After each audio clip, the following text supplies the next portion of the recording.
don't take any wooden nickels. Don't do it. I promise you won't like it. It's Gina. Thanks so much for tuning into my first edition of this podcast. How did I come up with that name? Well, I'll get back to that. But first, I'm going to tell you about the name fails that I had. It's hard when you're sitting there like, there's 500 million podcasts out there, and I'm just now jumping on the bandwagon. So what's left? Okay, so the first one I came up with, it was already taken, but I didn't realize that before I had already designed the logo for my awesome new podcast, and that was going to be called my obligatory podcast. Because I've been fighting it forever. I've worked in radio for the last 20 years, and I've thought, podcast, that'll never catch on. And here we are. So it was like, it was kind of a joke. My obligatory podcast, like here it finally is. Designed the logo, came up with the whole concept. Then I Googled it. Actually, I searched, Apple Podcasts, and it already existed. And their design was much better, by the way. So scratch that one. Then I came up with actually a friend of mine. He kind of said it in a totally different context. And I was like, that would be a great name for a podcast. Thank you, Classic Williams. But it was called The Podcast No One Asked For.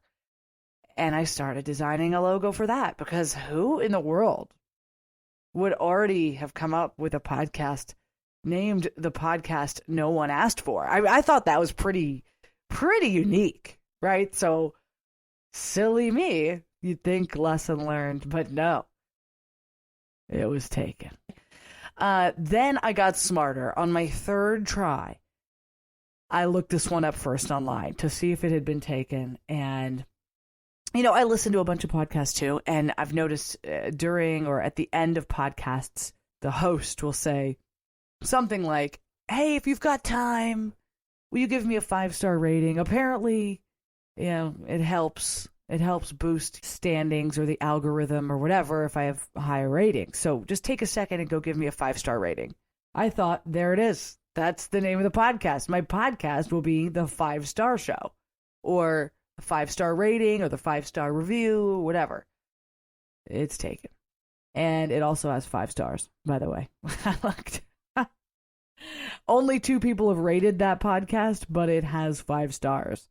All that to say, normally, third time's the charm. 4th time is the charm for me.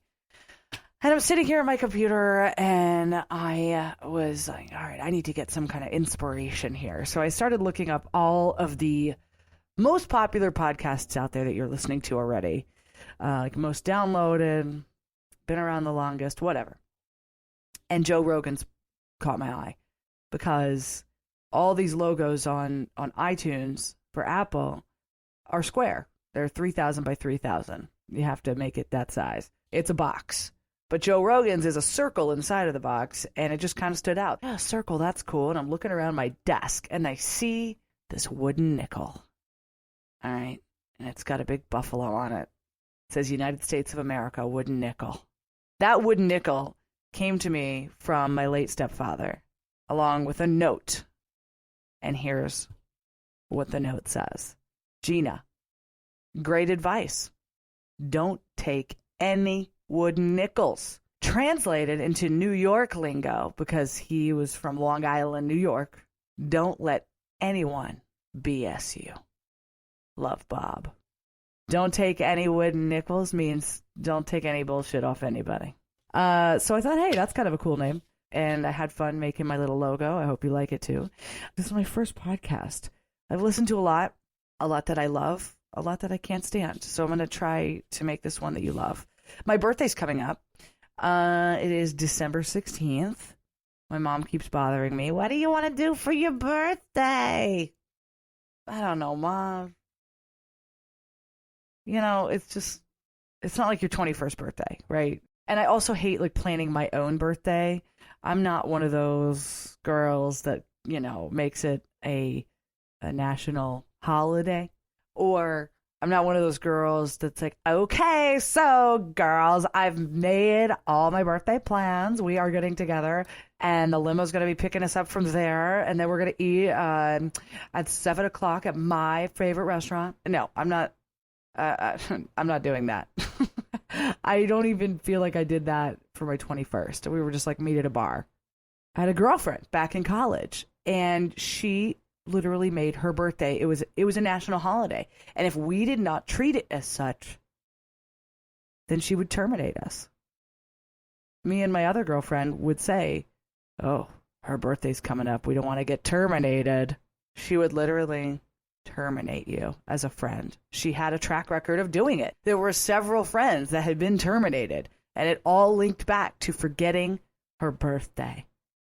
And then back in those days, we didn't text yet. Back in college, you still had to actually pick up a phone and at least leave a voicemail. And as long as you did that, you would not be terminated. That's not me. I mean, if we're good friends and you don't wish me a happy birthday, I will remember that you forgot it was my birthday. I'm not going to lie. But you also won't get terminated. My mom and I are actually, she just texted me and said, we've got the first phase of your birthday this weekend, which, by the way, will be 2.5 weeks before my birthday. I'm taking you to my favorite winery, and we're going to go do wine testing, blah, blah, blah, wine tasting, whatever it's called. I don't know the first thing about wine either, but all right, Mom. Cool. I am excited. I really am, actually. I love wine. Don't know much about wine. So maybe I'll learn something. I guess they're going to be like pairing things, help spring out the taste of the wine or the food. I don't know. I'll take notes. Okay. So a girlfriend of mine had a birthday, I think it was back in October. We all got together for her birthday, which she organized. See, I don't do that. We get together. We're sitting at a big booth. We're loud. We're that table. We're all flirting with of course they gave us the cute waiter. So poor guy, first of all. It gets to the time we're all giving her gifts, right? Here you go. I hope you like it. She's unwrapping it. Oh, that's cute. That's cute. I always give little things, like a little basket of 5 different items or whatever. She gets to one of them, and they were a pair of like dangly earrings. She literally looked at them, looked at me, threw them onto my lap, and said, "You can keep those. I'll never wear them. I don't wear dangling earrings." I laughed out of feeling awkward. I also have a history of laughing at like the wrong times in life, like when you shouldn't laugh. But what the hell? That took some balls. I got to give it to her on that, because if there was a present I didn't like that my girlfriend gave me, I would have just lied. I would have said, "This is so great. I always wear dangly earrings. I love them so much." But to actually give them back, that was a first. Yeah, that was a first. So birthday's coming up. I also like to, I don't have kids, but they always love me, by the way. Like a kid magnet. Kids are so proud of how old they are. If I say, "Are you 4? I'm 5. It like angers them. "I'm 4.5. Right? So I started throwing in the half age. Doesn't really quite have the same like ring to it now for me as an adult, but I like to make kids try and guess my age. I always get down on their level on one knee. "How old do you think I am?" And there's like fear and wonder in their eyes, like, holy crap. How old could she be? I know she's not my age, probably. And they might know how old their own mom is, which is usually what I'm dealing with too, or like my friends' kids. But I had a kid the other day, and she guessed 15. And I thought, thank you, is what I said to her. Thank you. My skincare products have really worked wonders on this face. And Also, I think she was thinking about like what age I was acting. And it's pretty much always just like I never left my teens, I don't think, you know. Um and then The Office didn't help with, that's what she said. So, yeah, I love I love asking kids how old they think that you are. That could also go way wrong, by the way. I had a girlfriend that did the same thing, asking a kid, hey, how old do you think I am? And they said 89. So it can go wildly wrong. So I'm dating. I was married for like 10 years, and now I'm dating. I'm in the dating world. I've got the apps. I don't like the apps. I've actually met some cool people off the apps, but in the dating world, you never know what to expect. I mean, that's the bottom line. You just don't. And I went out to a really fancy restaurant with this guy, and I don't feel like I'm a picky eater, but sometimes the way things are on the menu, I like to tweak it just a little bit. Okay, so like instead of hollandaise sauce, I'm not even sure if that's how you say it, I'll take mayo, you know? So apparently this particular burger like didn't have any sauce, actually. And it was just supposed to be this world-renowned burger known for like just the juiciness of the meat. I don't know. I literally don't know, but I like my hamburgers with mayonnaise. So I said, well, that's great. Can I get some mayonnaise on the side? And my date starts in on me right there with the waitress standing there. The server is like totally feeling awkward. And he's going, how dare you ask for mayonnaise? And then he looks to the server and he goes, please don't tell the chef that she is asking for mayonnaise. That will do nothing but just to simply offend the chef to at all ends of the earth, apparently. Okay, he doesn't know me that well. And I said, I also dip my fries in mayonnaise, so I need mayonnaise. And I don't eat like that normally, by the way. At home, I don't even own mayonnaise. It's not in my house because otherwise I will eat it. And I refuse. So when I go out to eat, I'm getting mayonnaise on the side. It's just dating sucks. First of all, now I think you're weird because why do you care what I eat? Somebody the other day, I said, hey, do you want to go get coffee? And they said, I don't drink coffee. Okay. Well, do you want to go get something to drink with me at a coffee shop? Because they also serve tea and they have juice and water, and I don't care what you put in your mouth while we sit there and conversate, because the whole thing is I just want to see you. I just want to see you and talk, right? Yeah, but I don't drink coffee. But you don't have to order coffee. It drives me insane. I don't understand the obsession other people have with what you're putting into your mouth. I'm not making you eat the mayonnaise or drink the coffee. Just want to like hang out, enjoy your company type of a thing. That's it. I don't know. It just drives me nuts. Why? Don't worry about it. Okay. My mom just figured out how to use Instagram. My mom also just recently got an iPhone 8. She had the 5 for years. I think Instagram like stopped making updates to the 5, so she didn't even have it on her phone or an account of any kind. So she just recently got Instagram, and I gave her a little crash course. She doesn't know what's going on. So she'll watch my story, and she'll do one of the reactions, like the heart eyes or the applause, or she'll even go on leaving a whole comment. She left a comment the other day on my story. If you know how to use Instagram, a comment on your story goes right into your direct messages, your DMs. It's a private note.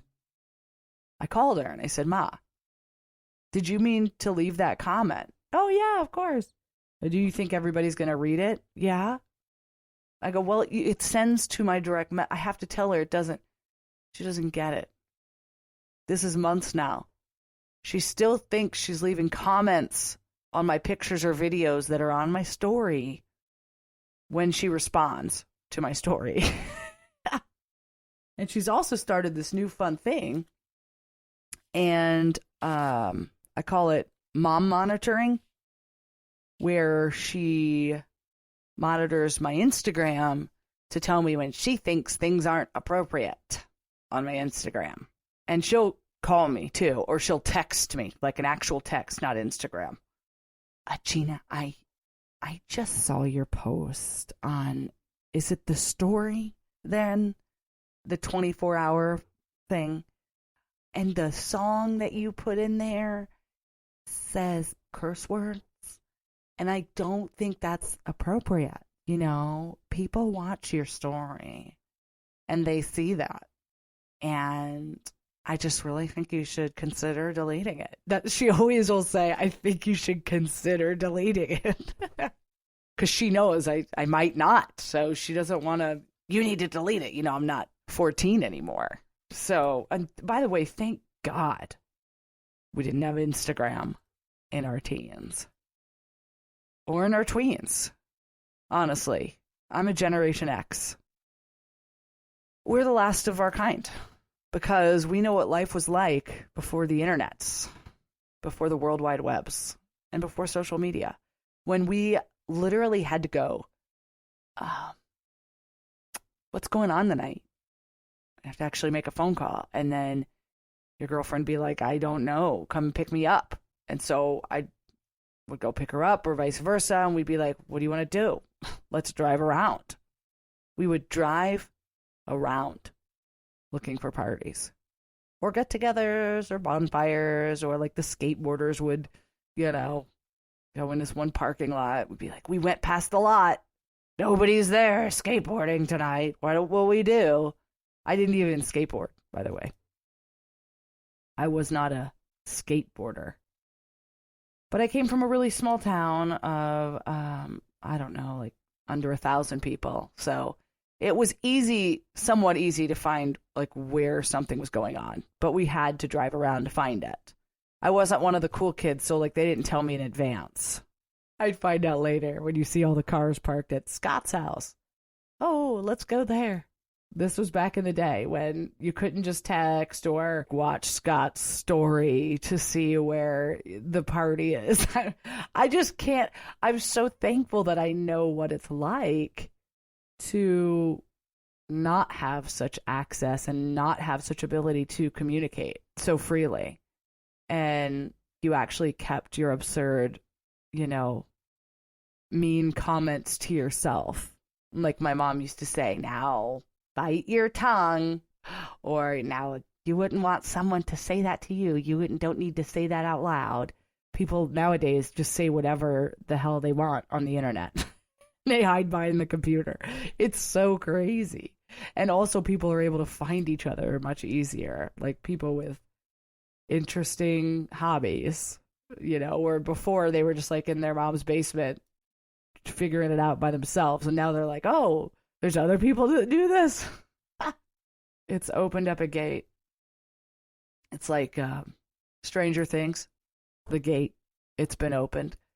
And 11 is never going to close it. Not in our world, anyway. I think it's here to stay. It's just like, what's next? Is it going to be like it's got, you know, inserted into our brain? I watch Black Mirror, and quite honestly, I get freaked out. Because if they can implement any of those things, like obviously somebody's thinking about it. They wrote a whole script about it. Is the technology already out there? If you haven't seen Black Mirror, maybe don't start with the first episode because that one is way out there. But there are several that are just like, whoa. That's insane. There's one episode, oh, what is her name? Ron Howard's daughter. Bryce Howard, I want to say. Fantastic actress. She did so good in this episode. But the premise is, if you haven't seen it, go watch it. Because it's basically what we're dealing with now, like times 1,000. So, you know how you can like somebody's picture? Well, in this reality, when you walk past someone in real life, you look at them through your screen and you see how many basically how many likes this person is valued at, and then you rate them right then as you walk past. And if your rating in life drops, your social status drops and everything's it's crazy. And I just look back to the good old days when I was living in a small town. And I grew up on a farm, by the way. And I think, boy, we just didn't need all that. You know, we still got by. I would argue maybe we were almost happier and doing more constructive things, filling our time, space, and energy with things that mattered instead of worrying about, did I Photoshop this picture? And I'm guilty of this, by the way. Did I Photoshop this picture good enough for me to get enough likes that's going to make it worth posting? I mean, I can't even believe that that thought has to enter my head. I used to be worried about, are we going to run out of pig feed? Or is my brother going to help me clean out the pig barn? How can I talk my mom into dropping us off at the swimming pool once my chores are done? Not, I'm at the swimming pool. Thank God I remembered my waterproof case so I can take pictures of us in our swimming suits running around and doing stupid dives off the diving board and then posting it and ignoring all my friends while we're at the pool. Oh my gosh, no. We would literally dig for money in the couch cushions because you could buy food at the pool for well, not food, but Chico sticks and Tootsie Rolls and things like that. You need a nickel. So, you'd go to the pool with 25 cents and it was great. I mean, you were on cloud nine. But yeah, boy, times have definitely changed. And like I said, I feel like I'm the last of, I guess, some millennials too. Maybe they know what I'm talking about. They were really young though. They were in second, third grade when the internet started coming out. Remember that? GeoCities. They didn't shut that down. I'm pretty sure I still have a GeoCities website out there. I have no idea what it was. But also ICQ. You remember that? I'm only talking to a select few, probably, at this point, that know what the heck I'm talking about. Which someone recently told me that still is around. I actually met someone on that back in 1998, and we are still friends to this day, actual friends in person. So yeah, I feel like we're a dying breed. And I also now officially feel like I sound like my grandma because, when you're a kid, I used to walk to school for 2 miles. Now I'm going, we used to have to drive around to find parties, and we used to have to call people on the phone, on the telephone, which we also had a rotary phone. So yeah, now I'm reminiscing like my grandma. It's strange. It's a full circle. I feel like it's a full circle. And I hope that this won't be the last podcast of mine that you tune into.